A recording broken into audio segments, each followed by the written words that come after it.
यदि वह ऊंचे कद की न होती तो मेरा उस पर ध्यान ही नहीं जा पाता। कितनी अजीब बात है कि उसके कद ने मेरी ज़िंदगी की दिशा तय कर दी थी।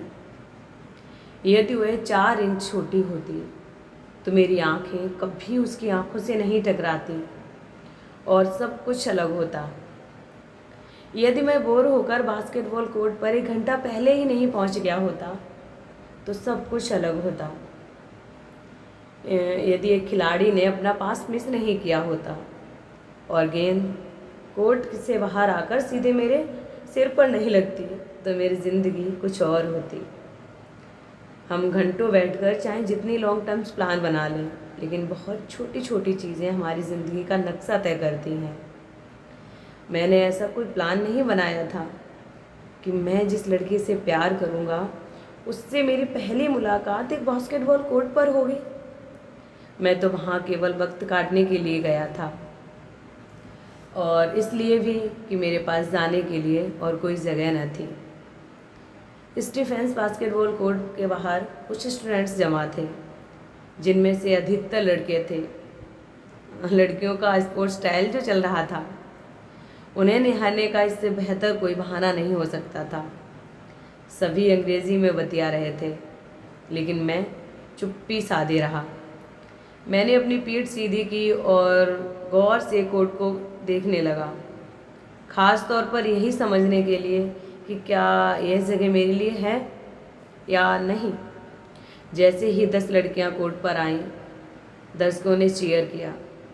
इनमें से 5 लड़कियां स्टीफेंस की थीं और बाकी 5 वे थीं जिन्होंने स्पोर्ट्स स्टाइल कोटा के तहत एडमिशन के लिए अप्लाई किया था। पीयूष कोर्ट में आए। उनके हाथ में गेंद थी और मुंह में सीटी। जैसे ही उन्होंने सीटी बजाई, लड़कियां हरकत में आ गईं। 5 फीट 9 इंच की एक लड़की को भारतीय मानदंडों के हिसाब से लंबी ही कहा जाएगा। एक बास्केटबॉल टीम में भी इस हाइट की लड़की लंबी ही कहलाएगी। उसकी लंबी गर्दन, लंबी बाहें और लंबी टांगें हर लड़के के आकर्षण का केंद्र बनी हुई थी। वह स्पोर्ट्स कोटा एप्लीकेंट्स टीम की सदस्य थी। उसने ब्लैक फिटेड शॉर्ट्स और स्लीवलेस स्पोर्ट्स वेस्ट पहन रखी थी, जिसके पीछे पीले रंग में आर लिखा हुआ था। चंद ही सेकंड्स में उसने गेंद हासिल कर ली। उसने नाइकी के महंगे एंकल लेंथ स्नीकर्स पहन रखे थे। मैंने एनबीए के खिलाड़ियों को ऐसे स्नीकर्स पहने टीवी पर देखा था। उसकी डायमंड ईयररिंग्स धूप में झिलमिला रही थी। उसने अपने दाएं हाथ से गेंद को ड्रिबल किया। मैंने देखा कि उसकी खूबसूरत लंबी लंबी उंगलियां हैं। लुक्स के लिए 10 पॉइंट्स कोच आर के द्वारा गेंद पास करने पर एक सीनियर स्टूडेंट्स ने टिप्पणी की। दर्शक दबी जुबान से हंस पड़े, खास तौर पर लड़के। इससे पल भर को आर का ध्यान भटका, लेकिन उसने अपना गेम जारी रखा, मानो उसे इस तरह के कमेंट्स की आदत हो। स्पोर्ट्स कोटा टीम की लड़कियों ने अच्छा खेल दिखाया, लेकिन वे अपने टीम के रूप में अच्छा नहीं खेल सकी थी। आर ड्रिबल करते हुए विरोधी खेमे की बास्केट तक पहुंच गई। 3 विपक्षी लड़कियां उसे घेरे हुए थीं। उसने गेंद अपनी एक टीममेट को पास की, लेकिन वह पास मिस कर गई। क्या यार, आर चिल्लाई, लेकिन तब तक बहुत देर हो चुकी थी।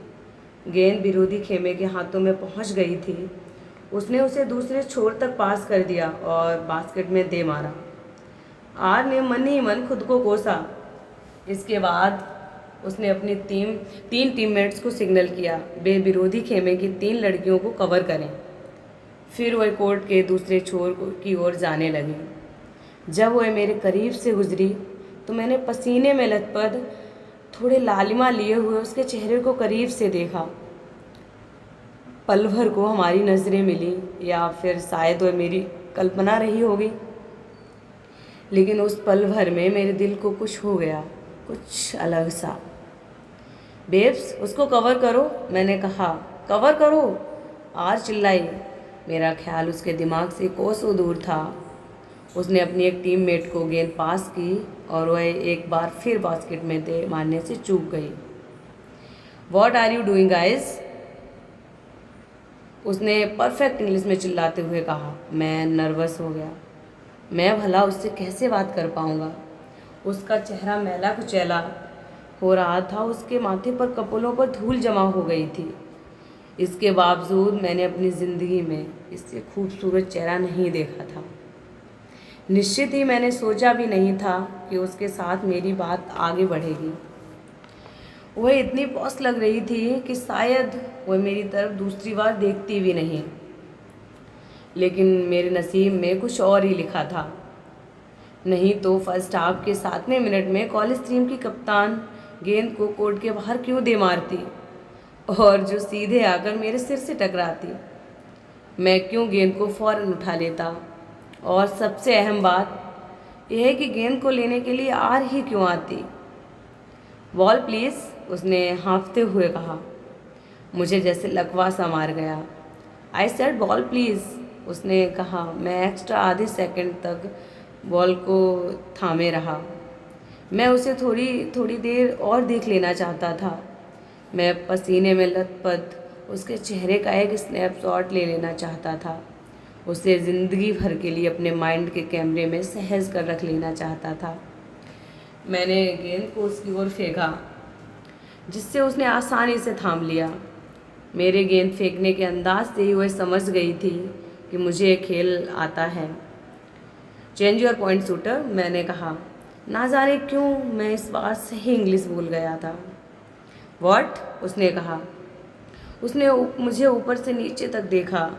मैंने मन ही मन सोचा कि काश मैंने बेहतर कपड़े पहने होते। मैंने अपने इंटरव्यू के शर्ट पैंट नहीं बदले थे, जिन्हें मेरे कस्बे के दर्जी ने बहुत ढीला ढाला सिल दिया था। मैं बास्केटबॉल कोर्ट में बेगाना सा लग रहा था। मेरे हाथों में मेरे सर्टिफिकेट का फोल्डर था, जिसकी वजह से मैं 70s के उन हिंदी फिल्मों का हीरो लग रहा था जिसे कोई नौकरी नहीं मिल पा रही हो। मेरे पास बिहार स्टेट टीम की टी शर्ट भी है।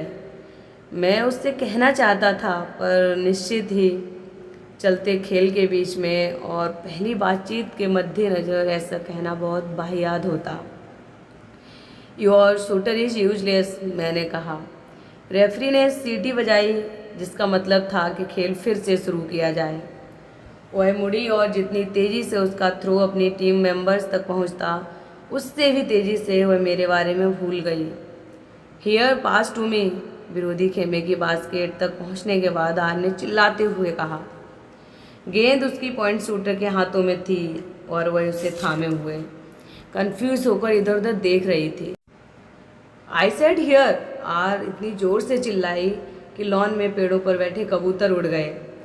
पॉइंट शूटर ने गेंद पास की। आर ने उसे पकड़ा और 3 पॉइंट लाइन के भी काफ़ी पीछे से उसे उछाला। गेंद सीधे बास्केट में जाकर गिरी। दर्शकों ने चीयर किया। उनके दिल में तो पहले ही आर के लिए सॉफ्ट कॉर्नर बन गया था। 10 मिनट पूरे होने पर रेफरी ने ब्रेक की घोषणा की। कॉलेज टीम 12-5 से आगे थी। आर अपनी टीम के साथ एक गुट बनाकर खड़ी थी और अगले राउंड के लिए रणनीति बना रही थी। जब उनकी मीटिंग ख़त्म हुई तो उसने एक टॉवल से अपना चेहरा और गर्दन पोंछी। मैं उसे देखता ही रह गया। मैं यह भी भूल गया कि 1 घंटे से भी कम में मेरा खुद का ट्रायल होने जा रहा है। मैं बस उससे थोड़ी और बात करने की तरकीब ढूंढ निकाल लेना चाहता था। शायद मैं उसे बता सकता कि वह बहुत अच्छा खेल रही थी। मैं ये भी सोच रहा था कि मैं खुद को 100 साबित किए बिना उससे पहले स्टेट लेवल के बारे में कैसे बताऊं, और सबसे बढ़कर ये कि इंग्लिश में 5 शब्दों को वाक्य बोलने से आगे कैसे बढ़ूं। उसने देख लिया कि मैं उसे निहार रहा हूं। मैं अपनी जान ले लेना चाहता था। वह सीधे मेरी ओर देखती रही। उसके गले में टॉवल लिपटा हुआ था। इसके बाद वह मेरी ओर चलकर आने लगी। मेरी रीढ़ की हड्डी में झुरमुरी दौड़ गई। मैं आपको वैसी नज़रों से नहीं देख रहा था, मैं उससे कहना चाहता था। मैं सोचने लगा कि कहीं वह मुझ पर चिल्लाएगी तो नहीं, जैसा कि मैच के दौरान वह अपनी साथी खिलाड़ियों पर चिल्ला रही थी। थैंक्स, आर ने कहा। वह पूरा कोर्ट पार करके मुझे थैंक्स कहने के लिए आई थी। वह गहरी सांसें भर रही थी। मेरी आंखें उसकी आंखों से हट नहीं रही थी। दूसरी तरफ देखो माधव, मैंने खुद को लगभग झिड़कते हुए कहा और नज़रें फेर लीं। That was a good tip, उसने कहा। वेलकम, यू आर गुड, मैंने कहा। एक एक शब्द मानो ईंट की तरह भारी था। Any other suggestion for the second half? We are losing. Yes, मैंने कहा और उसकी ओर फिर से मुड़ा। मैं उसे और टिप्स देना चाहता था, लेकिन मैं इंग्लिश में नहीं बोल सकता था। You speak Hindi? मैंने कहा। वो इस सवाल से हैरान लग रही थी। सेंट स्टीफेंस में कोई भी किसी से सवाल नहीं पूछता था।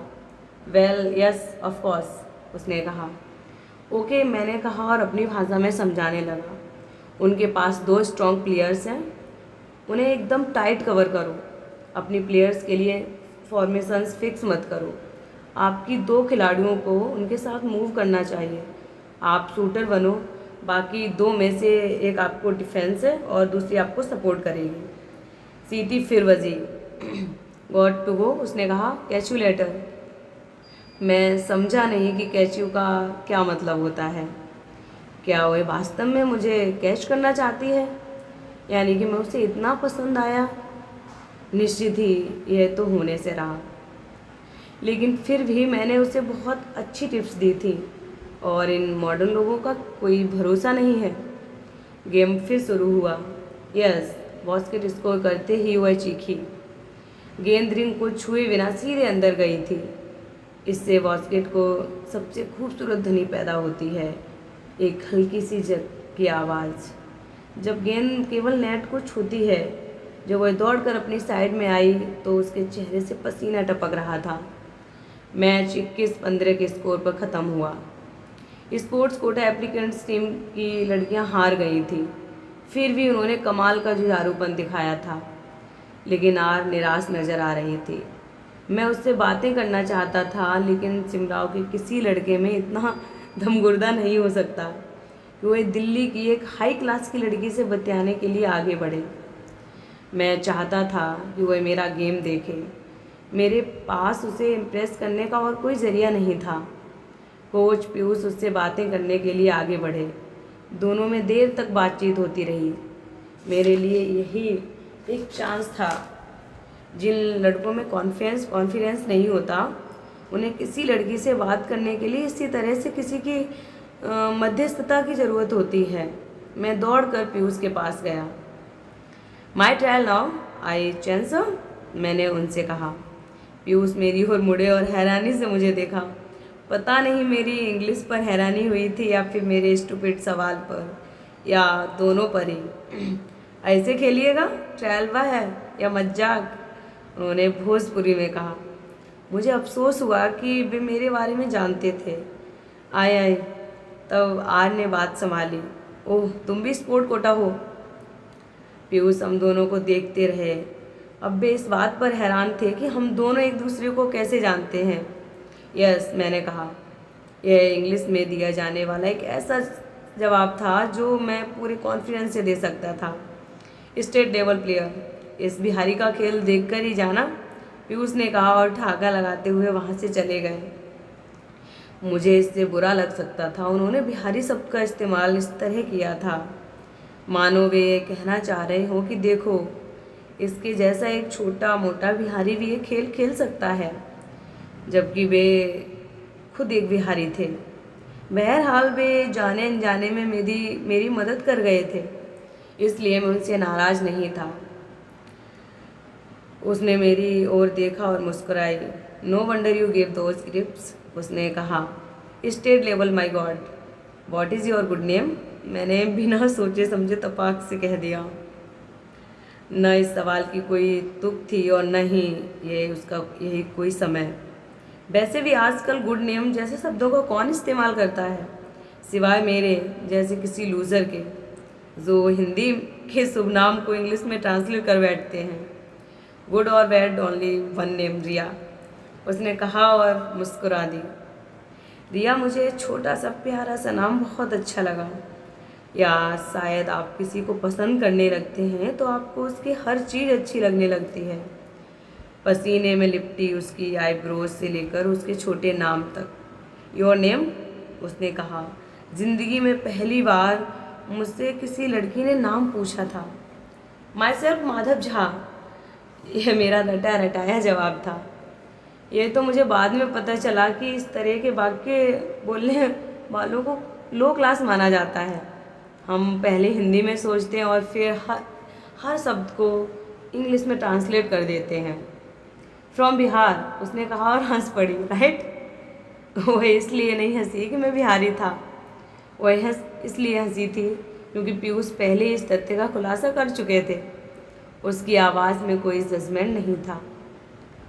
अब मैं उसे और ज़्यादा पसंद करने लगा था। Yes, you from Delhi itself. मैं उससे बातचीत जारी रखना चाहता था। मैं उसका पूरा नाम और पुश्तैनी मुकाम के बारे में जानना चाहता था। सिमराव में इसी तरह से एक दूसरे को अपना परिचय देते हैं, लेकिन मुझे पता नहीं था कि इंग्लिश में इसे कैसे पूछा जाए। आखिर ये लड़कियों को इम्प्रेस करने की भाषा जो है। फिर चंद मिनटों में मेरा सिलेक्शन ट्रायल शुरू होने वाला था। कोच ने सीटी बजा दी। अब मेरे ट्रायल्स हैं, आप देखेंगी? ओके, उसने कहा। मैं चेंजिंग रूम की ओर दौड़ा नहीं बल्कि उत्साह से फुदकते हुए चेंजिंग रूम की ओर बढ़ा। जल्द ही मैं कोर्ट पर था। पीयूष ने खेल की शुरुआत की। मैं अच्छा खेला। मैं सीख ही नहीं बखानना चाहता, लेकिन मैं कॉलेज टीम के किसी भी खिलाड़ी से बेहतर खेला। बास्केट अपना 5वां शॉट दागने के बाद मैं चिल्लाया। लोग तालियां बजाने लगे। मैंने इधर उधर देखा। वो एक बेंच पर बैठी एक बोतल से पानी की चुस्कियां ले रही थी। उसने भी ताली बजाई। मेरा गेम अच्छा रहा, लेकिन उसकी मौजूदगी की वजह से मैं और भी बेहतर खेल पाया। स्कोर इंच दर इंच आगे बढ़ता रहा। मैंने थोड़ा और जोर लगाया, कुछ और बास्केट्स स्कोर की। जब मैंने एक टक शॉट लिया तो सीनियर्स ने मेरी पीठ थपथपाई। पीयूष ने फाइनल विसल बजाई। स्कोर 25-28 पर था। हमने बाजी जीत ली थी। चंद नौजवान ने सेंट स्टीफेंस की टीम को हरा दिया था। मेरा पूरा शरीर पसीने में नहा रहा था। मुझे लग रहा था जैसे मेरे शरीर में अब दम बाकी नहीं रह गई है। मैं हाँफ रहा था। पीयूष ने मेरी पीठ थपथपाई। वे कोर्ट के बीच तक मेरे लिए दौड़ते हुए आए थे। तुमने 28 में से 17 स्कोर किए। वेल डन बिहारी, उन्होंने कहा और पसीने में लथपथ मेरे बालों पर उंगलियां घुमाई। मैं कोर्ट से बाहर निकला और रिया की ओर बढ़ने लगा। Bob, you really are good, उसने कहा। थैंक्स, मैंने कहा। मैं अब भी हाँफ रहा था। Anyway, I have to go, उसने कहा और अपना हाथ बढ़ा दिया। Nice meeting you, bye. Bye, मैंने कहा। मेरा दिल बैठ रहा था। मेरा दिमाग जानता था कि ये कहानी इसी तरह ख़त्म होगी, लेकिन मेरा दिल उसे कबूल करने को तैयार नहीं था। अगर हम लकी साबित हुए, उसने कहा और मुस्कुरा दी, और यहाँ की हाई पावर्स ने इजाज़त दी तो फिर मिलेंगे।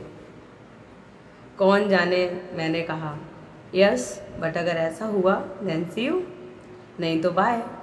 वह जाने लगी। मैंने रियलाइज़ किया कि मुझे उसका पूरा नाम भी नहीं पता था।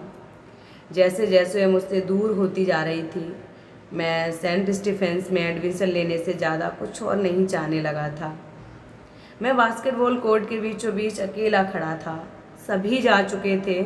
मैंने देखा कि मेरे इर्द गिर्द केवल ईंटों के रंग की इमारत और हरियाली है। यही जगह है मेरे नसीब में। मैं सोचने लगा, वेल, सवाल केवल मेरे नसीब का नहीं था, सवाल अब हमारे नसीब का था। यही वजह थी। 1 महीने बाद सिमराव में मेरे घर में एक पोस्टमैन आया, जिसके पास सेंट स्टीफेंस कॉलेज का एक लेटर था।